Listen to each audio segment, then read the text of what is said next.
Bueno amigos, pues hoy os voy a hablar del camino de Pamplona a Nájera, un camino de Sancho III el Mayor, nada menos. Un camino que más o menos se estableció en torno al 1030, años arriba, años abajo. Es este que estáis viendo ahí en ese vuelo en órbita y que sí, en efecto, cruzaba el Ebro por un puente que hemos visto hace muy poco en otro vídeo. Y de él vamos a tratar, porque efectivamente existen suficientes criterios para saber que se trata de un camino de comunicación entre Pamplona y Nájera en un momento en el que el reino de Pamplona tenía la capitalidad en Nájera. Curioso, ¿no? Un reino que se llama de Pamplona pone la capital en Nájera. No se llamaba todavía Reino de Navarra ni nada parecido. Su rey, Sancho el III el Mayor, había ampliado de una manera tremenda los dominios de este reino de Pamplona, por poco tiempo, porque hacia el 1076 gran parte de la zona sur cae en manos de Alfonso VI de León. Pero bueno, él necesitaba tener una comunicación muy bien resuelta entre su antigua capital y su ciudad importante, que era Pamplona, y la nueva capital, que era Nájera. Sobre todo porque además tenía intereses sobre el Camino de Santiago, un camino que en ese momento estaba hirviendo de cultura, de intereses y de economía en toda esta parte de Europa. Y poco a poco vamos a ir tratándolo. ¿Os acordáis de este puente Mantible que hemos tratado hace poco? Un puente que efectivamente no tiene ninguna característica de ser un puente romano, aunque ha sido tratado como tal pues, en los últimos 50 años o incluso más. El nombre de Mantible es un novismo, porque el que se llamaba Puente Mantible era el puente de Alconétar cuando estaba en su primitiva ubicación, allí en el río Tajo, un puente de la Vía de la Plata. Ese sí, romano. Y a este, pues en la época del romanticismo, el siglo XIX, pues alguien dijo, pues este es el otro puente Mantible, y empezó a llamarse Mantible, y hoy la gente piensa que se ha llamado Mantible desde tiempo inmemorial, que va, tiene un siglo, una cosa así, el nombre de Mantible. De hecho, en los antiguos mapas, como os dije, aparece como acueducto en ruinas, no se sabía realmente lo que era aquello. Y como os decía, cuando no hay forma de datar un puente, porque no hay documentación, no hay memoria, ni hay nada que nos pueda decir cuándo se ha construido, y arqueológicamente tampoco hay datos suficientes, aunque hoy hay análisis físicos de las cales, de algún carbón que haya quedado dentro, que podría precisamente datarse de esa forma. Pero hasta ahora se databan un poco a capón, es decir, a mí me parece que es romano y ahí se quedaba como romano una buena temporada, siglos si hacía falta. Pero existe un método que fue lo que usó Manuel Durán cuando hizo su tesis doctoral, que es la comparación de la técnica constructiva. Es decir, si logramos determinar cuál es la técnica constructiva de las fábricas romanas, de los puentes romanos, cómo construían, cómo hacían sus aparejos, qué es lo que las identifica, pues todo lo que se parezca a eso tiene muchas posibilidades de ser romano, y lo que no se parezca en nada, pues evidentemente no lo es. Con lo cual ya descartamos un montón de estructuras, de puentes y de otras cosas que se dicen romanos y que no lo son. Y este es uno de ellos.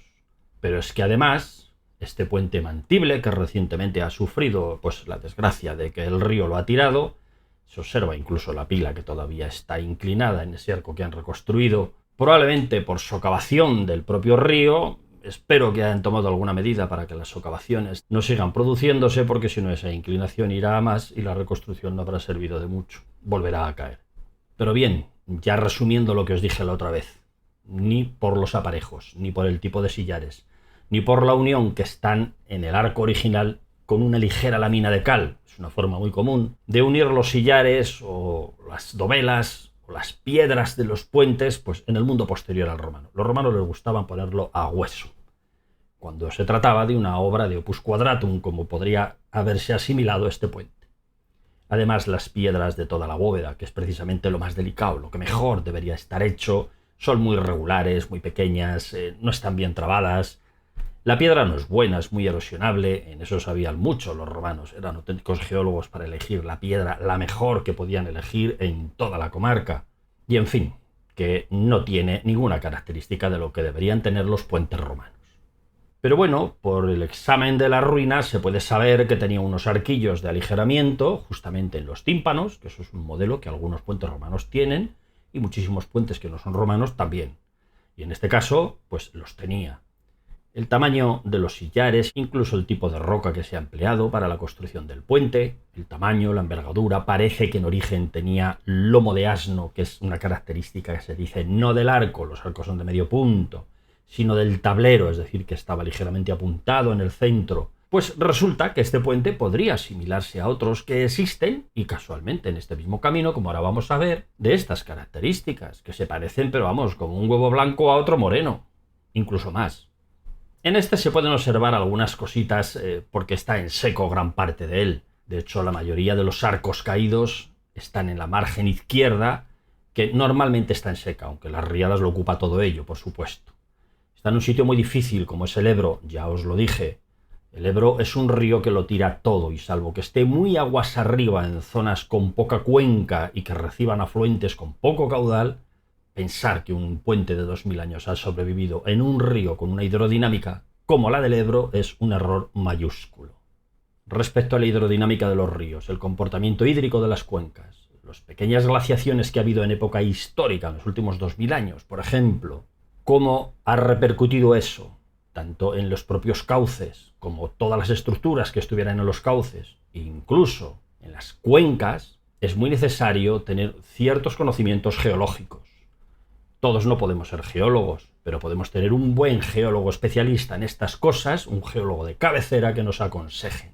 Y así sabréis cómo ha habido episodios climáticos que han influido tremendamente en la vida de estas estructuras. Ha habido periodos muy húmedos, periodos de pequeñas glaciaciones, periodos muy cálidos, como el actual o incluso más, y de esto saben mucho los geólogos que han estudiado un poco el devenir del clima. Así que échense un geólogo de cabecera si quieren saber de estas cosas, y procuren apagar la televisión, si no quieren confundirse mucho.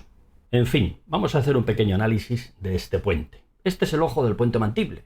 Ahí veis la parte de abajo, las piedras irregulares. Hace unos cuantos años, cuando los árboles no se lo habían comido entero, en este ojo de la parte alavesa, de la parte izquierda del cauce. Ahí veis el tipo de piedra menuda, el tipo de dovelas al margen de estas reconstruidas que están aquí a la izquierda vuestra, y los 3 mechinales que sirvieron para el apoyo de la címbara, unos mechinales relativamente altos, en un punto muy alto de la rosca. Bueno, pues el modelo de la címbara requería que estuvieran ahí. Y son 3, no 2.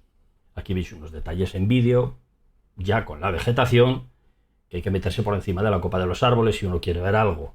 Este es el ojo original que merece la pena examinar. El otro, por desgracia, ya se ha transformado mucho con esta reconstrucción, tiene un exceso de cal y una transformación que ya no permite hacer un análisis de este tipo. Ya sabéis que esto era lo que había cuando el ojo estaba todavía sin caer, apenas hace 3-4 años. Este era el puente enigmático que estaba en mitad del Ebro, en mitad de la nada, diciendo ¿de dónde viene? ¿A dónde va? Bueno, pues hay que examinar el territorio y donde puede haber elementos que nos den alguna pista de qué hacía ahí. Y el territorio es este que veis, ¿no? Ahí veis el puente Mantible, donde está, a vuestra izquierda, y las ciudades importantes que estáis viendo en la zona, ¿no? Nájera, Pamplona, arriba, y las ciudades que nos encontramos en el recorrido. Y luego trataremos un poquito más del territorio con los caminos puestos. Hasta la fecha, a falta de mejor criterio, pues ya sabéis que era romano, y ahí se lo indica la cartelería, como estáis viendo ahí, que es el cartel que está allí mismo, en la margen alavesa. Lo ha indicado la Wikipedia hasta hace 4 días, que alguien después de ver mi vídeo pues lo ha quitado. Ya no pone puente romano de Mantible, ahora ponen puente de Mantible. Y han puesto algunos datos que antes no estaban. Hay que tener un poco de paciencia porque este vídeo aporta todavía más datos. Incluso el Maps parece que ya no lo llaman romano. La gente se precipita a corregir esta información. Y este es un gráfico del alzado del puente Mantible, como estáis viendo. Esos son los 2 ojos que se conservan, el de la izquierda es el que ha caído y se ha reconstruido, y el del centro más o menos, aunque el más grande era por donde pasa el río normalmente, pues es el que hemos estado viendo hasta ahora, ¿no? En este vídeo. Este gráfico lo hace pues en un artículo que fue un poco el que hizo famoso a este puente romano, ¿no? El que le dio a la romanidad. Y bueno, pues yo lo que hice ya hace unos cuantos años, como más de 20, fue esto. Dije, bueno, pues aquí está el puente de Mantible abajo y aquí está otro puente que es prácticamente igual. Claro, ahí tenéis un puente que se parece muchísimo. No es el Mantible porque el Mantible está caído desde hace siglos, evidentemente, pero es un puente que es prácticamente igual. En cuanto a la forma, el tipo de construcción, el tipo de piedra, el tipo de unir las piedras, los arquillos de aligeramiento, hasta la modulación de las dovelas y de todas las piedras que intervienen en el tímpano y en los arcos. Dices, pero por Dios, si parece que es el mismo proyecto, hecho en 2 partes, en 2 ríos diferentes, ¿no? Y sí, es el puente de Puente la Reina de Navarra. Es un una ciudad que se llama Puente la Reina. ¿Por qué se llama Puente la Reina? Pues porque se sabe perfectamente por documentación y por la tradición que fue voluntad de la reina esposa de Sancho III el Mayor el construir este puente para dar continuidad a un camino de peregrinos. Eran gente muy piadosa y que de esa manera pues pudiesen progresar hacia Santiago y sobre todo que pasasen por Nájera, porque Sancho Mayor es una persona que desvía el camino por Nájera, es decir, para que recorriesen en la mayor longitud posible su territorio. Un rey que, como os he dicho, después de expandir enormemente sus posesiones, se hacía llamar rey de todas las Españas o emperador de todas las Españas, algo así. Evidentemente le quedaba mucho a Pamplona, al reino de Pamplona, para que eso ocurriera. Pero bueno, tras un califato que les había apaleado prácticamente todos los años, porque sabéis que Almanzor se llevaba esclavos de todos los reyes cristianos a Córdoba por miles prácticamente cada año, pues con la caída del califato, con la fitna, con la guerra civil del califato, estos reinos cogen una potencia tremenda. Al dividirse el califato en taifas, la debilidad de ese reino musulmán con capital en Córdoba permitió a estos reinos expandirse mucho a costa de los terrenos musulmanes y a dar un empujón a las fronteras y sobre todo al dejar de ser castigados, adquirir una potencia económica que les permitía hacer otras cosas. En fin, y después de todo este speech histórico que os he contado, volvemos al puente, ¿no? Y aquí pues os puedo mostrar estos detalles constructivos que son los que dieron la clave, o a mí me dieron la clave, ¿no? Como os he dicho, si este es el puente de Mantible, con esas características de esa piedra menuda, como mal casada, esos 3 mechinales a media altura de las que os muestro este pequeño detalle ahora, pues este es un detalle interior de la bóveda del puente de Puente la Reina. Ahí veis todos los detalles de los sillares, la modulación, la altura, la anchura, de las dovelas, toda la piedra interior, los 3 mechinales en el mismo sitio, es decir, el señor había dibujado las mismas cimbras para este puente y para el otro.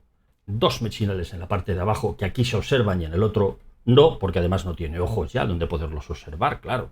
El puente de Puente la Reina está sobre el río Arga, que es un afluente del río Aragón. Es un río relativamente calmado, no tiene una hidrodinámica tan espantosa como el Ebro. Y por lo tanto, aunque con muchas reparaciones, ha permitido la supervivencia de este puente. Y el Ebro, por los detalles que os he contado, porque está en una zona muy alta de la cuenca y no recibe los grandes caudales, que son los que le hacen de una hidrodinámica terrible, pues ha conservado un ojo, o 2, o ahora ya pues 1,5, después de la caída del segundo, después pues de unos 10 siglos, y me parece milagroso que lo haya conservado, porque el Ebro sigue siendo todavía terrible a esas alturas. Más abajo, desde luego, no ha dejado ni una sola piedra de los puentes que ha habido en él, ni romanos, ni medievales, ni cualquier intento que se haya hecho.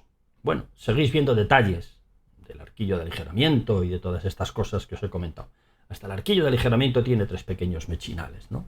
Y aquí os muestro pues 2 trozos de estos arcos. El de la izquierda es el puente de Puente la Reina sobre el río Arga y el de la derecha pues es el Mantible sobre el río Ebro. Bueno, como veis, la forma de poner los tajamares, la altura, todos los detalles que os he comentado pues son pues como 2 huevos, muy parecidos. Y aquí tenéis pues otro montaje que os he hecho fotográfico para que os hagáis una idea. Francamente, el de abajo parece la ruina del de arriba, ¿verdad? Pero no, son 2 puentes diferentes. El uno que no se ha podido conservar, que está en ruinas, y el de arriba pues que todavía está entero, etc. Y como ya os he advertido ya en el vídeo anterior, esto lo publiqué yo hace 20 años, es decir, no es nuevo para vosotros porque este tipo de artículos sobre estos temas pues no los lee casi nadie, lo lee un número muy minoritario de la población. Entonces, gracias a los vídeos hoy en día, gracias a las redes, estas cosas se pueden difundir, pero el artículo está publicado hace 20 años, claro, y ahí se habla de todo esto que os estoy enseñando y de los caminos que había y se comparaba la técnica constructiva del uno con el otro, etcétera, etcétera, etcétera. Pero ahora ya lo estoy contando yo aquí. Y también de cómo los caminos de Santiago en La Rioja habían ido variando al cabo del tiempo, algo que también os voy a contar ahora un poquito. Es decir, esto formaba parte, como os he dicho, de un camino de Santiago, un camino que se hace en torno al 1030, más o menos, para pasar el camino de Santiago desde Pamplona directamente a Nájera y de Nájera que continuase otros recorridos. Y vamos a este mapa donde os voy a poner estos detalles. El primer camino de Santiago, en torno al año 900 y pico, en el que estos puentes y estos caminos no estaban hechos, desde luego, son posteriores, pues sin duda eran las vías romanas. Estuvieran como estuvieran, probablemente echas unos zorros, los puentes caídos, gran parte del camino pues muy maltratado, pero era lo único que había y era por donde irían los peregrinos intentando llegar a Santiago. Son esas que veis el morado. En Pamplona coinciden el camino que venía desde Roncesvalles y el camino que venía desde el Somport. Así que este es uno de los tramos de camino con toda la concentración de peregrinos más importantes que había ya. A partir de aquí el camino era casi único, que es el famoso camino francés que llegaba hasta Santiago.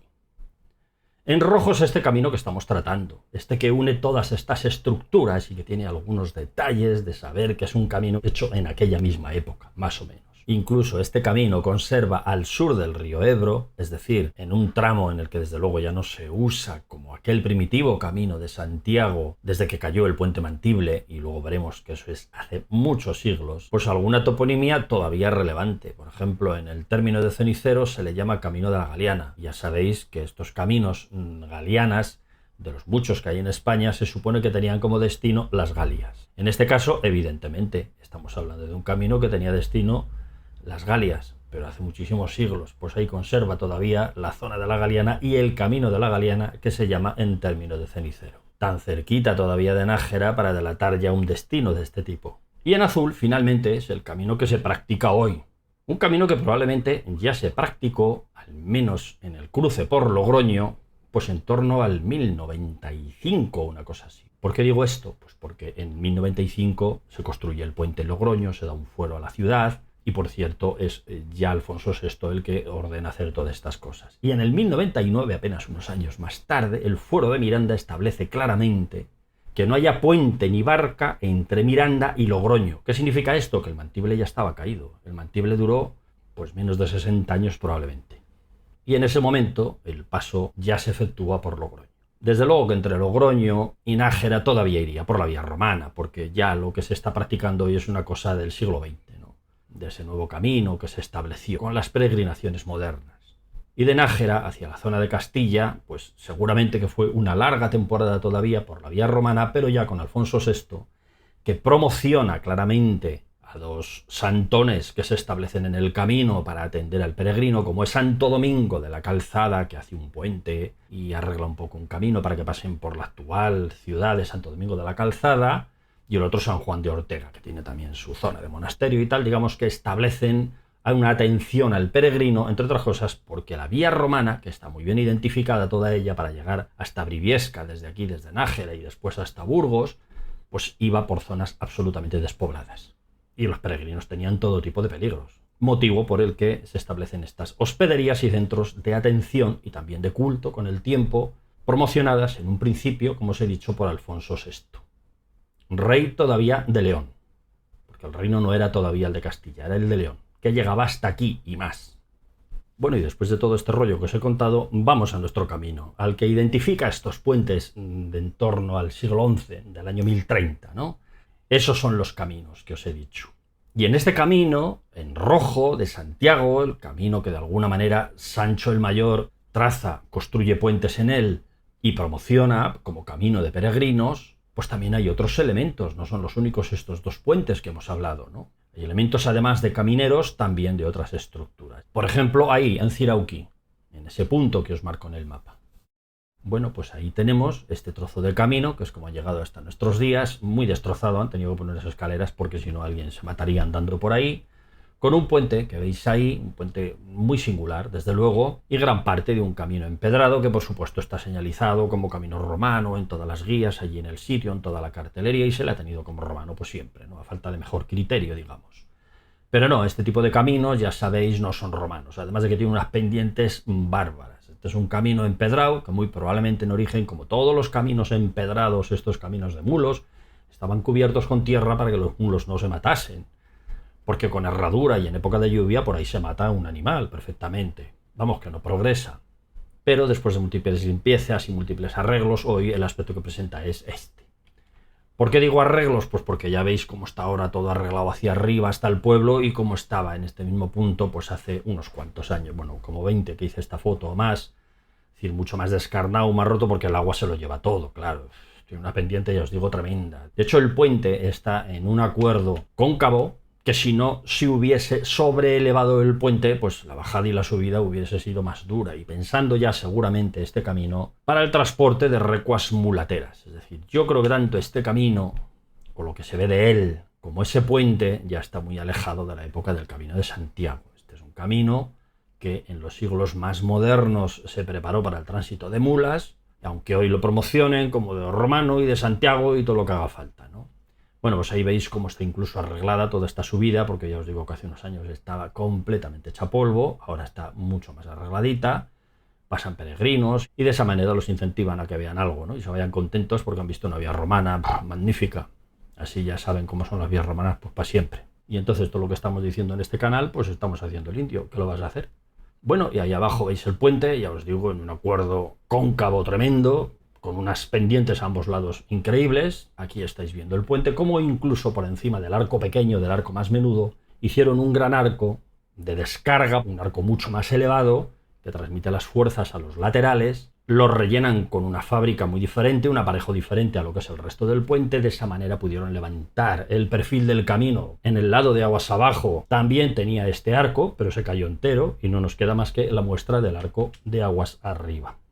Sin embargo, hay muchos detalles que nos hacen pensar que ese puente que está ahí abajo, que por supuesto no tiene ningún modelo constructivo romano, es incluso mucho más nuevo que el puente de Puente la Reina o el puente Mantible. Además de que presenta una reconstrucción en algún momento, es decir, todo el aspecto que tiene es de ser un puente que se hizo, sufrió algún descalabro, se reparó porque los sillares de todo este paramento de aguas abajo y de toda la rosca están vivos, están nuevos completamente, puede ser del siglo XVIII, XIX perfectamente, y finalmente, pues bueno, ya se cansaron de reconstruirlo, se cayó el arco este que os digo alto que levantaba el nivel del camino, y esto es lo que ha quedado. Sigue sin tener ninguna característica constructiva de los puentes romanos, no sabemos de qué época será, puede ser del XVI, puede ser del XVII o incluso del siglo XVIII. Este puente, que sirve a un camino de mulas con una pendiente brutal a ambos lados que por supuesto no ha sido nunca carretera. Pero está promocionado como puente romano, porque es que realmente hasta hace poco nadie sabía muy bien qué era eso de las calzadas romanas ni de los puentes romanos. Entonces todo es romano, todo lo que os vais a encontrar por ahí ya sabéis, es romano, pues porque sí, ¿no? Aquí veis estas últimas imágenes del puente de Cirauqui, la calzada de Cirauqui y todos estos líos que los promocionan como romanos, y hay varios carteles tanto en la carretera como en la entrada y salida de esto y en todos los puentes romanos para que uno vaya a ver. En fin, ya veis que es un camino pues con un clásico encintado lateral, a veces muro de contención debajo del encintado y una piedra pues muy gruesa en la zona central. Y ya os digo que esto normalmente estaba cubierto de tierra para el tránsito de caballerías. Y este es un modelo de camino pues relativamente moderno, aunque también se habrá hecho en la Edad Media, no digo que no. Aquí veis cómo realmente cuando la piedra menuda, más menuda de la zona central ha arrastrado el agua, y esto os lo puedo enseñar ahora en esta foto antigua donde no estaban las escaleras de bajada ya al fondo, como habéis estado viendo ahora, ni la zona central de piedra, pues bueno, este era el aspecto que tenía, ¿no? Pues se encuentra en otras partes de este camino, cada vez menos, porque estos caminos se han arreglado en las últimas décadas y no queda ya ni rastro de estas cosas. Pero esta es una foto del camino entre Viana y Ollón, es decir, relativamente cerca del puente Mantible, en la zona sur ya de Navarra, pues como del 2000 o del 2002 aproximadamente. Una foto que hice. Me extraña mucho que hoy se conserve esto. No he pasado recientemente, pero me extraña, porque estos caminos se han arreglado, se han echado zahorras, han pasado máquinas. En todo caso, con los ojos de ver estas cosas, si hace 50 o 100 años hubiéramos recorrido este camino, pues habríamos visto muchos más detalles que hoy ya no se pueden ver, porque todo se ha modernizado, todo se ha arreglado, las cosechadoras tienen que ir por todos los sitios y esto ha desaparecido. Y en fin, ¿y esto sería todo? Pues no, os voy a traer otro puente para que le deis una vuelta ya vosotros mismos, ¿no? Que es este puente, que también está en Navarra, y también estaría en este camino, pero no al sur de Pamplona, sino justamente en Pamplona y mirando hacia el norte, es decir, para los que venían de Roncesvalles y llegaban a Pamplona. Está en el mismo río que Puente la Reina, porque es un río que da algunas vueltas y hay que volverle a pasar otra vez en Puente la Reina. Se parece tremendamente a estos dos puentes que hemos estado hablando. Es el puente de la Madalena, allí, en el mismo Pamplona. En principio parece que está catalogado como del siglo XII, no sé exactamente con qué documentación, pero podría ser después de las muchas reformas y reestructuraciones, porque este está muy bien arregladito. Es un puente urbano, ¿no? Ya está utilizado hasta hace poco.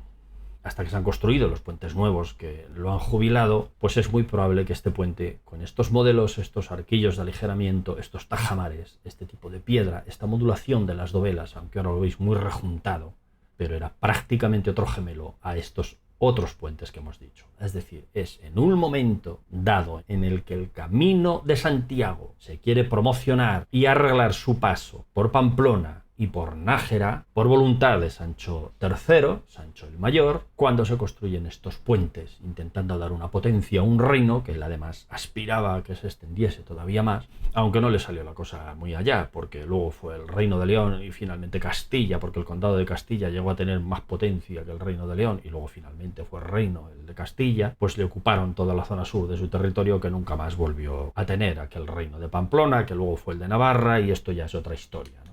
Pero en fin, que aquí os dejo este puente como uno más de este camino que no habíamos tratado y que aquí está. Es curioso que todos los puentes de este camino tan bien marcado y con una característica cultural tan concreta tengan este modelo, ¿verdad? Bueno, pues esto ha sido todo lo que os he podido contar del camino de Pamplona a Nájera. Un camino del siglo XI, un camino primero del Camino de Santiago, establecido y construido por voluntad de un rey con la tecnología que tenía en ese momento. La de los puentes, pues bueno, pues allá que te va. Eran capaces de hacer puentes grandes, con cimbras, pero la de los caminos eran pues las características técnicas de un camino de mulos, con las pendientes todo la que el mulo pudiera subir. Nadie aspiraba a ir con carros de un lugar a otro. Hacía siglos que no se hacía y nadie hacía carreteras, evidentemente. Pues nada más, amigos, hasta otra ocasión que os hable de otra cosa.